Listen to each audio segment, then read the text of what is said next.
Today we're going to be getting rid of the redarc 25 amp solar controller charger. Let me see what the model number is. BCDC 1225. Yep, 25 amp. So I wouldn't recommend this solar charger for anything more than one, maybe 200 watts of solar and one single 100 amp hour battery.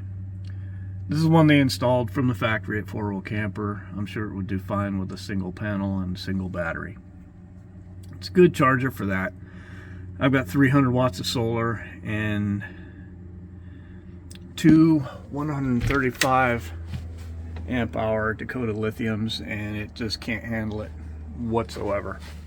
It's overwhelmed. It tries its best, but it just gets so hot you will literally burn your hand on that thing. It'll shut down for about 2 hours, and you're losing 2 hours of sunlight. And it'll charge for about an hour and a half, 2 hours, and shut down for another 2 hours. You just can't handle it. It gets too hot. You're gonna get your die-hard redarc people out there. Oh no, it's perfect. It'll handle. No, it won't. Don't believe the hype. Don't believe the BS. It's too small for 300 watts of solar and two lithium batteries. It's just too much for it. So we're going to be going with a Renogy 50 amp with monstrous heat sinks on it. That'll do it perfectly well. I'm going to replace this little tiny Pop-Tart. Look at it. Here's my hand. My hand covers it easily. Here's my hand on that. There. Not even close. These don't have any issues with shutting down. The heat sinks are huge, and it can handle the wattage of the panels. And this won't even charge from the truck. It'll do the same thing. It'll shut down. It'll charge for a couple hours, shut down for a couple hours. You're gonna get the redarc people. Oh no, it only shuts down for 20 minutes. That's bullshit. That's if it's nice and cold outside. It's only like 65 degrees here in your camper. If it's 90 degrees out, forget it. This thing's almost useless. Forget it. So, enough bitching. Let's get to replacing. Upgrade time. Gonna start unhooking all these wires here. Get this unbolted off the wall. It's not gonna be too difficult. Plug and play, pretty much. Alright, get to it. A little bit of glare from the overhead lights. Weighs about 60 pounds, I'm guessing. I have to lift it up there myself. Let's see if I can do it. That's pretty tall. My truck is lifted, so we'll see. Alright, let's get it done.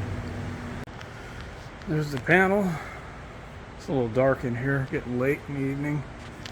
I've got to put it up there. That's about 7.5 feet up. That's a lifted truck. Big ass panel. Woo. Shouldn't have any issues with charging now. Alright, let's try and get that thing up there. Alright, I was able to deadlift that. Alright, we've stuck our Renogy 50 amp charger in there now. Got a couple of small screws in there. Got to put a couple more. So this is from the alternator, truck battery, and this one's from the solar. Just got to charge, put those right here. And then the outgoing goes here. Got to put that one, another wire here, and another one to the solar. That goes to the battery, or lithium batteries. Pretty easy setup. Just got a little Pop-Tart out. It's a good unit, just not very suited for my needs. These are so overrated, it's unreal. I mean, they must pay the influencers, you know, a lot to hype these things up. I'm sure they're reliable. Just they're overrating what they can do. I even contacted redarc about this. I'm like, oh yeah, it's perfectly suitable. I'm like, well, can it handle 90, 100 degree heat? Well, no, not really, they're saying. It's going to have less of a duty cycle. Yeah, it shuts off for like 2 hours. So it needs to cool down in between charge cycles. If it were normal 65, 70 degrees, yeah, the 20 minutes would be correct. And that's, you know, their perfect scenario. But we're not in a perfect scenario world. We're going to, you know, Arizona, Nevada, you know, where it's hot. And that little guy can't handle it. So, time for the big boy. Put the Renogy in there. All right, let's get some terminals put on here and get this connected. All right, I've used my big crimpers here. Crimp on one of these terminals, battery terminal. Now let's screw this alternator wire in to the alternator ignition battery terminal.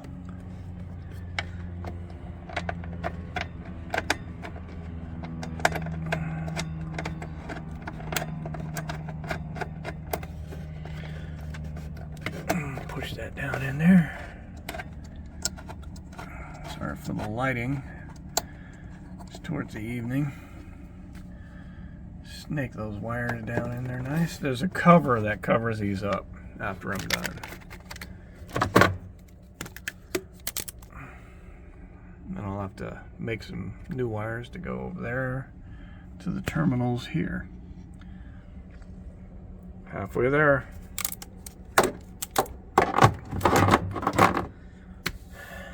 Not too hard, just got to make up wires, crimp terminals, easy stuff.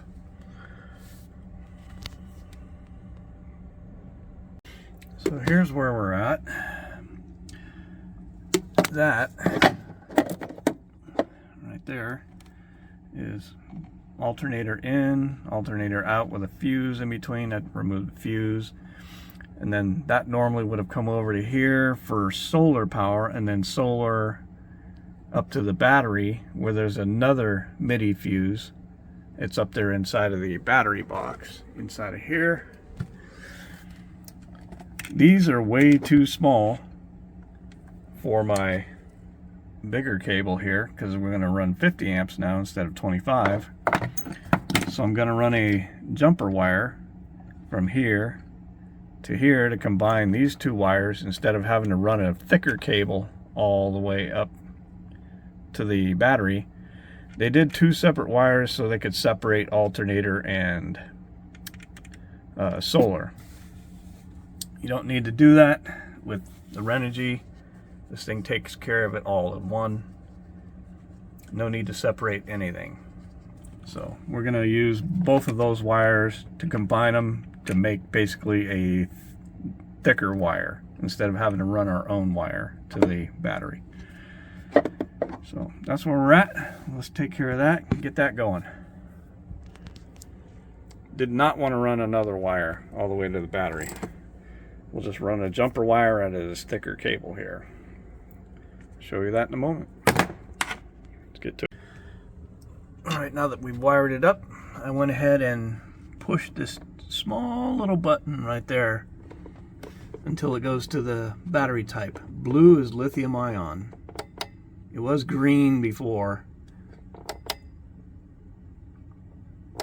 It's a different color. See, that's a regular lead acid battery, I believe. And that's the default. You just keep pressing it until you get your battery type. And blue is lithium ion. The other ones are like gel, something like that. I don't know all the colors. I didn't look them up. I just looked up blue. Blue is lithium ion. And it comes with these cool side covers that go on like that, and that hides the wires on the side. There's one for that side and one for this side. But this thing is very intelligent. And we're going to install the Bluetooth module so we can monitor everything from our phone. The redarc does not do that, or at least not my model.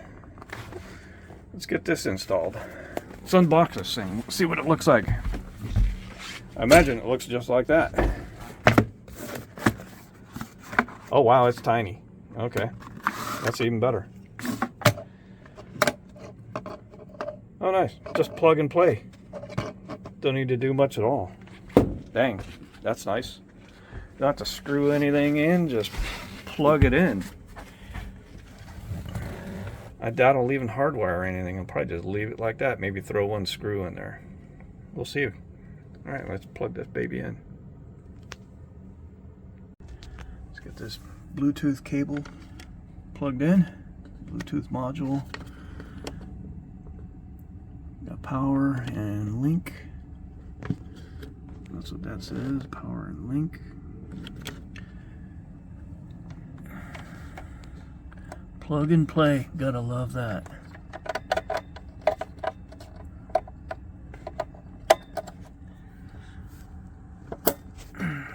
Click.